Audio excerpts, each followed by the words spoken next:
आज राज्य सरकारंकर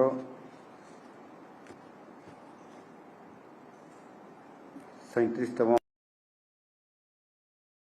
बैठक बसीथिला। एही अवसर रे प्रस्तावित थिबा 19टी प्रस्तावरु 16टी प्रस्ताव को आज आलोचना सहित ताकू ग्रहित होईछि एवं समुदाय 13टी विभागर ये समस्त कैबिनेट रे आलोचना होईकि ताकू मंजूरी प्राप्त होईछि। सबुठार गुरुत्व प्रसंग होछि जे ओडिशार मेडिकल इंजीनियरिंग एवं अन्यान्य उच्च शिक्षा और प्रजुति शिक्षा पाठ्यक्रम रे नाम लेखा पाई संरक्षण नीति रे आज राज्य कैबिनेट रो एक गुरुत्वपूर्ण निष्पत्ति एते राज्य कैबिनेट ग्रहण करिसंती। एही निष्पत्ति द्वारा राज्यर अनुसूचित जनजाति 22.50%, अनुसूचित जाति 16.25% एवं सामाजिक और शिक्षागत भाव पछुआ वर्ग अर्थात एससीबीसी छात्र छात्री माने 11.25% संरक्षण से पाइबे। यही संरक्षण व्यवस्था राज्यर समस्त विश्वविद्यालय सेमानंकर अनुबंधित कॉलेज और शिक्षानुष्ठान आईटीआई पॉलिटेक्निक गुड़िकर प्रदान करा जाउथबा engineering technology management computer application medicine surgery dental nursing pharmacy आनुषंगिक स्वास्थ्य विज्ञान प्राणी विज्ञान विज्ञान आयुर्वेद homeopathy agriculture and allied sciences architecture planning and cinematic art and technology आदि शिक्षानुष्ठान रे यह कार्यकारी हेबो। यह सहित राज्य सरकार द्वारा समय समय रे विज्ञप्ति प्रकाशित अन्य जेकोसी पाठ्यक्रम मानकरे स्नातक एवं स्नातकोत्तर स्तर रे मध्य सर्टिफिकेट डिप्लोमा और डिग्री प्रदान करा जाउतबा क्षेत्र रे मध्य नूतन संरक्षण व्यवस्था कार्यकारी करा जिवो। एटारे मु कहिबा पय चाहे राज्य रे अनुसूचित जनजातिंकर संख्या 22% रु अधिक थिले मध्य दीर्घ दिन धरिकरी राज्यर वैषयिक वृत्तिगत मेडिकल और आनुषंगिक पाठ्यक्रम रे समानक पई संरक्षण थिला मात्र 12%, जोठी 22% रु अधिक अनुसूचित जनजातिंकर संख्या थिला एवं सही बड़ी भाव रे अनुसूचित जातिंकर संख्या 17% रु अधिक थिले मध्य समानक पई मात्र 8% रो संरक्षण थिला। आ सेहीपरि जदि आम देखा सामाजिक और शिक्षागत पछुआ वर्ग मानकर पई कौन सी संरक्षण ये व्यवस्था आदौ नथिला। सामाजिक न्याय प्रदान और सशक्तिकरण क्षेत्र रे एही पार्थक्य समस्या दीर्घ दिन धरिकरी रही आसुथला एवं गत सरकार मानकरे याकू कौन सी प्रकार समान को न्याय प्रदान करबा पई कौन सी प्रकार गुरुत्वपूर्ण पदक्षेप नबा तो दूर कथा ये बाबद गत सरकार चिंता भी करि नथिले। स्वाधीनतार 78 वर्ष मध्यरे मुख्य स्रोतरु बाहर थिबा ई वर्गर साधारण और छात्र छात्री अधिकार अर्थात जनसाधारण और छात्र छात्री अधिकार सुरक्षा पाई अनेक आंदोलन होईछि दाबी होईछि सचेतन सृष्टि करा हितले मध्य तांकर संख्या अनुपात रे संरक्षण पाई कौन सी सरकारी एभली पदक्षेप केबे नै नथिले। मो पाई व्यक्तिगत भाव अत्यंत आनंदर विषय जे माननीय यशस्वी प्रधानमंत्री नरेंद्र मोदी जी नेतृत्व में आम यही एसटी एससी और पछुआ वर्ग पिला शिक्षागत अधिकार और सशक्तिकरण पाई यही गुरुत्वपूर्ण पदक्षेप नहीं पारिछु। समृद्ध ओडिशा गठन दिगरे आमर यही पदक्षेप आगामी दिन में निश्चित भाव में एक वरिष्ठ पदक्षेप सदृश हम। मु आउ गोटे सूचना देवाई चाहूँगी या जेभली अंडर ग्राजुएट और पोस्ट ग्राजुएट को मिसाई राज्य में समुदाय मेडिकल सीट संख्या होची 2421। यही नूतन संरक्षण नीति कार्यकारी हेबा परे एथि मध्यरु अनुसूचित जनजाति बा एसटी सीट संख्या या आगुरी मात्र 290 थिबा परिवर्ते एबे वृद्धि पाई 545 रे ये पहुंचीबो एवं सेही बड़ी भाबरे अनुसूचित जाति एससी सीट संख्या 193 मात्र थिबा परिस्थिति भितरे एबे वृद्धि पाई 393 को वृद्धि हेबो। सेहीपरि सामाजिक शिक्षागत भाव पछुआ वर्ग एससीबीसी छात्र छात्री 272 सीट संरक्षित रहिबो। पूर्वरु एही संख्या 0 थिला बा 0 थिला। सेही बड़ी जदि आम इंजीनियरिंग सेक्टर में देखा समुदाय 44,579 सीट मध्यरु एससी आसन संख्या 5,300 एसटी अनुसूचित जनजाति एसटी आसन संख्या 5,349 वृद्धि पाई यह ता डबल अर्थात 10,030 को वृद्धि हेब एवं एससी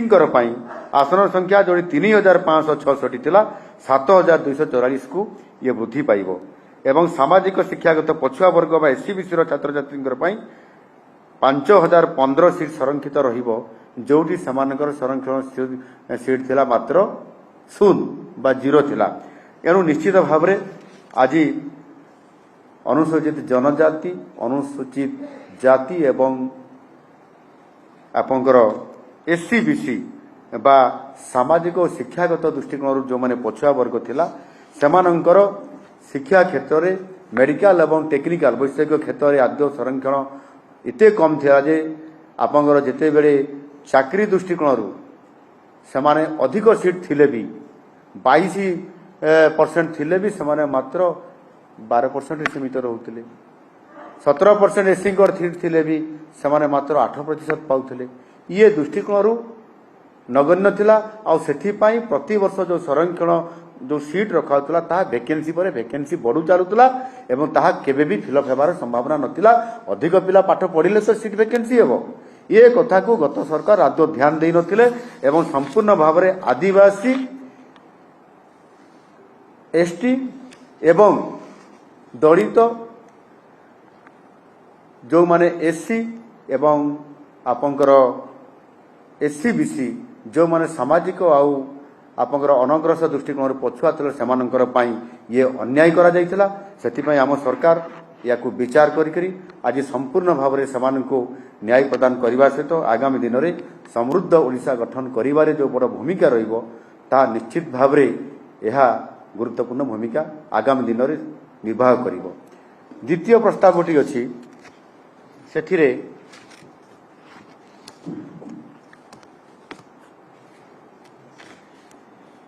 राज्यर खाउटी को तांको आवश्यकता अनुसार चाउल उपलब्ध कराई खाद्य सुरक्षा को आहुरी सुदृढ़ करने उद्देश्य आर्थिक वर्ष 2026-27 राज्य सरकार एक नूतन योजना मुख्यमंत्री अन्नपूर्णा योजना माध्यम जातीय खाद्य सुरक्षा आईन एनएफएसए तथा राज्य खाद्य सुरक्षा योजना एसएफएसएस ये अधीनस्थ हिताधिकारी को अतिरिक्त चाउल कोटा बंटन करने निष्पत्ति आज कैबिनेट रे ये गुरुत्वपूर्ण निष्पत्ति राज्य सरकार नहीं। यही योजना माध्यम राज्यर टार्गेटेड पब्लिक डिस्ट्रीब्यूटर सिस्टम अधीनस्थ समस्त हिताधिकारी तांको परिवार पई समानकर मासिक नियमित धार्य चाउल कुटा व्यतीत जहा कुटा दिया जाउची ताहा व्यतीत नुआ भाबरे जो आमर मुख्यमंत्री अन्नपूर्णा योजना आमे कार्यकारी करने जाऊँ कैबिनेट अनुमोदन पर से मुंड पिछा मासिक अधिक 5 किलोग्राम चाउल मागणार बंटन करा निमंते आज राज्य कैबिनेट मंजूरी यह प्रदान करिसेंती। राज्य में वर्तमान जातीय खाद्य सुरक्षा आईन अधीन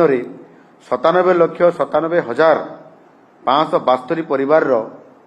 3,22,99,692 सदस्य उपकृत होउतबा बेले राज्य सुरक्षा योजना अधीन 2,98,725 परिवार 5,62,737 सदस्य एथिरे उपकृत होउछंती।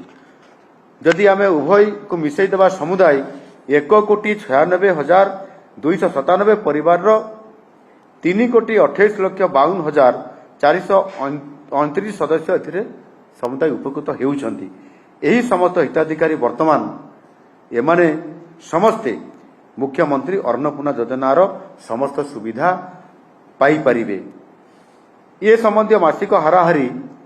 1.64 लाख मेट्रिक टन हिसाब रे वार्षिक हाराहारी 19.71 लाख मेट्रिक टन चाउल राज्यर टार्गेटेड पब्लिक डिस्ट्रीब्यूशन सिस्टम अधीनस्थ हिताधिकारी मानकु मुख्यमंत्री अन्नपूर्णा योजना रे एमाने बा MAPY माध्यम रे देयमुक्त चाउल बंटन करा जिवा पय राज्य कैबिनेट आज मंजूरी प्रदान करिसंती। ये बाबद रे आकलन करा जायथवा मासिक खर्च हाराहारी 734 कोटी टंका हार रे वार्षिक व्यय बराद समुदाय 8,813 कोटी टंका आर्थिक वर्ष 2026-27 वर्ष पई करा जिवार प्रस्ताव को राज्य कैबिनेट आज सर्वसम्मतिक्रमे मंजूरी प्रदान करिसंती। या द्वारा राज्यर खाद्य सुरक्षा व्यवस्था संपूर्ण भाव रे ये सुदृढ़ हवा सहित आगामी दिन रे जो माने आर्थिक दृष्टिकोण सामाजिक दृष्टिकोण संपूर्ण भाव में पछुआ अछंती सेमानंकर आय वृद्धि करबा पई सेमानंकर परिवार रो विभिन्न समस्या को सुधार करबा पई सेमानंकर पिला मानंकर भविष्य पाठ पढ़ा सहित सामाजिक न्याय प्रदान करबा पई जहाँ से परिवार रो आवश्यकता अछि ताकू पूरण करिबारे अनेक समय कठिनता आसी थाए। जहाँ आमर गरीब कल्याण अन्न योजना रे आमे जो चाउल आमे तांको मागणा रे पर हेड रे आमे 5 किलो हिसाब दउछु। ये जो एवरेज रे जदि देखिया पाखापाखि 20 रु 25 किलो चाउल से मासको गोटे परिवार पाउछि एवं से परिवार को जदि देखिबा ताले से चाउल 10 दिन भितरे पाखापाखि 10 दिन भितरे से चाउल संपूर्ण भाव से परिवार पई खर्च होउछि। बाकी 18 रु 20 दिन जो समय रहला सेते बेले पुनी ताकू रोजगार न कले परिवार गुजराल मेंटेन करिबारे भारी ताकू कष्ट हुए। तापर पुनी सामाजिक एवं अन्यान्य खर्च करिया पई पड़ियो शिक्षा क्षेत्र रे से दृष्टिकोण जदि आज राज्य सरकार एथिपाई एक गुरुत्वपूर्ण निष्पत्ति आज नेले जोथि पाई कि आउ 5 किलो लेखा जदि आमे अधिक मागणा रे समान को देबु ताले आहुरी 10 दिन रु 12 दिन पर्यंत समान को अर्थात जदि प्रथम गरीब कल्याण अन्न योजना रे केंद्र राज्य सहयोग रे जोटा हमरो 10 दिन पर्यंत सेमानकर परिवार रो प्रतिपोषण हेई परिला ताले ए जो मुख्यमंत्री अन्नपूर्णा योजना रे पुणी आउ 10 दिन पर्यंत ताको परिवार को प्रतिपोषण करिवा पई ये गुटिए ताको ये रे साधन हैला। जहा पर 20 दिन पर्यंत बा 20 दिन रु ऊर्ध्व दिन पर्यंत मध्य ये ताको परिवार पई जते बेले खाद्य सुरक्षा स्तर रे ताको जदि आमे अधिक ताकर व्यवस्था करेलु ताले निश्चित भाव से परिवार स्वच्छता आसीबा सहित सामाजिक दृष्टिकोण एवं शिक्षागत दृष्टिकोण अन्यान्य दृष्टिकोण से परिवारटी आर्थिक दृष्टिकोण सशक्त हो पारिबो। या को विचार करी आम सरकार ये लोकंकर सरकार गुरुत्वपूर्ण निष्पत्ति आजिर कैबिनेट ने नहीं आगामी दिन में यह खूब शीघ्र कार्यकारी हेबा पई जाउछि एवं आमे ओडिसार कथा देइथिबा सरकार आज कथा रखिकरी संपूर्ण भावरे सेमानंकर सामाजिक आर्थिक एवं आनुषंगिक विभिन्न समस्या दृष्टिकोण सेमानंकर सहित आम सरकार छिड़ा होइछंती एवं समय समय क्रम रे आमे ये सरकार रो मात्र 2 वर्ष भी पूरण हेई नाही 2 वर्ष पूर्वरु आमे समस्त प्रतिश्रुति देइतबा कथा गुड़िक पूरण करिबारे लागिछु। मु आशा करबी निश्चित भावरे ओडिसार समस्त 4.5 कोटी लोकंकर पई ये योजना निश्चित भावरे आगामी दिन रे कार्यकारी हेबो एवं समृद्ध ओडिशा बनैबारे विकसित ओडिशा बनैबारे निश्चित भावरे सहायक हेबो। धन्यवाद।